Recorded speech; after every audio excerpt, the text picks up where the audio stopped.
నమస్తే, నేను మీ రాజేంద్ర. ఇవాళ నేను ఒక విశిష్టమైనటువంటి అతిథితోటి ఉన్నాను. ఆయన ఎవరో తెలుసా?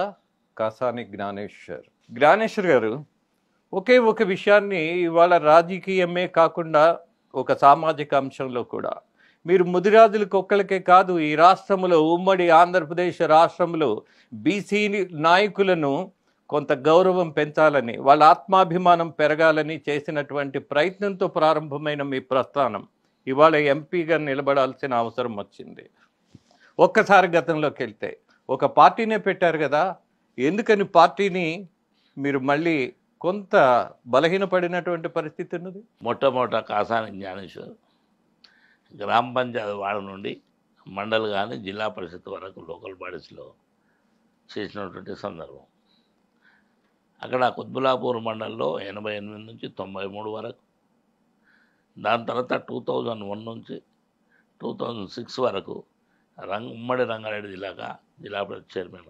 ఆ రోజు నేను మండల ప్రెసిడెంట్ ఉన్నప్పుడు ఇక్కడ దేవేందర్ గౌడ్ గారు జిల్లా పరిషత్ చైర్మన్.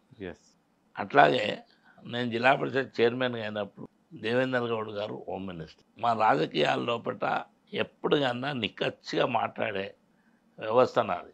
నాకు తెలిసిన దాన్ని వేరే వాళ్ళు వేరే తీర కల్పితం చేస్తే నేను ఒప్పుకునేవాడిని కాదు, ఆర్గ్యుమెంట్ చేసేవాడిని. అట్లా ఆ పోరాట పటిమ అనేది బయలుదేరినటువంటి సందర్భం. 1969 తెలంగాణ ఎడ్యుకేషన్ కానీ, అంతకుముందు కానీ స్టూడెంట్ లైఫ్ కానీ, అట్లాగే ఇప్పుడు వచ్చినటువంటి రాజకీయ పదవుల కొరకు కానీ, ఈరోజు జిల్లా పరిషత్ చైర్మన్గా పనిచేసిన తర్వాత ఉమ్మడి రంగారెడ్డిలో చేసిన, ఇప్పుడు సరే జిల్లాలు అధికమైనవి, 33 అయినాయి.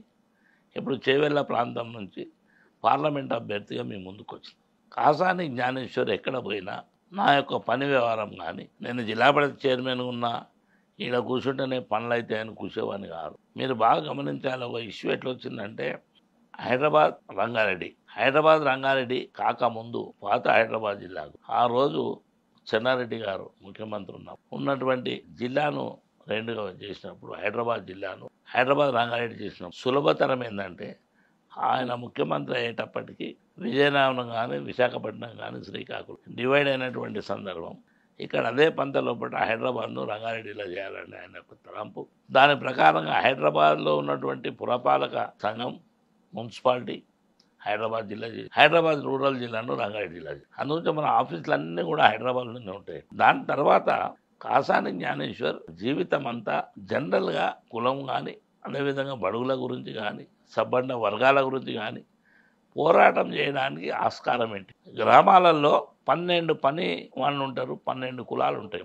అంతకంటే తక్కువ కులాలు ఉన్నాయి, 12 కులాల మీదనే ఉంటాయి. ఆ 12 కులాలు కూడా చాకలి, మంగలి, కుమ్మరి, కమ్మరి, అదేవిధంగా బ్యాగరి, డప్పు, డోలు, నీరుడి, కావలి, ఇలాంటి 12 కులాలతో కూడుకున్నటువంటి సమాజం. ఆ రోజు నేను చదువుకున్న తర్వాత అక్కడ జరుగుతున్నటువంటి పరిణామాలు, బీసీల మీద జరుగుతున్నటువంటి అగాత్యాలు కానీ, చిన్న చూపు కానీ, వాళ్ళకి ఇచ్చే విలువలు ఇవ్వక, అలాంటి సందర్భంలో బయటకు వచ్చినటువంటి కనుక బీసీలకంటూ ఒక వ్యవస్థ కావాలి, బీసీలకంటూ ఒక న్యాయం జరగాలి. దాని మీద మా పోరాటం స్టార్ట్ అయ్యి దాని మీదనే ఎలక్షన్స్ కూడా నిలబడి గెలిచినాం, ఓడినాం ఆ కథ. అయితే ఇప్పుడు ఏంటంటే, బీసీలకంటూ సబ్బండ వర్గాల గురించి ఉన్నటువంటి సమస్య ఏంటంటే, నా ఫస్ట్ మూమెంట్ అలా పెద్దలు రాజేంద్ర గారు కూడా తెలుసు, జ్ఞానేశ్వర్ కంటూ తప్పకుండా జనాభా దామాష ప్రకారంగా పొలిటికల్ రిజర్వేషన్స్ ఉండాలనేది కాసాని జ్ఞానేశ్వర్ యొక్క తపన.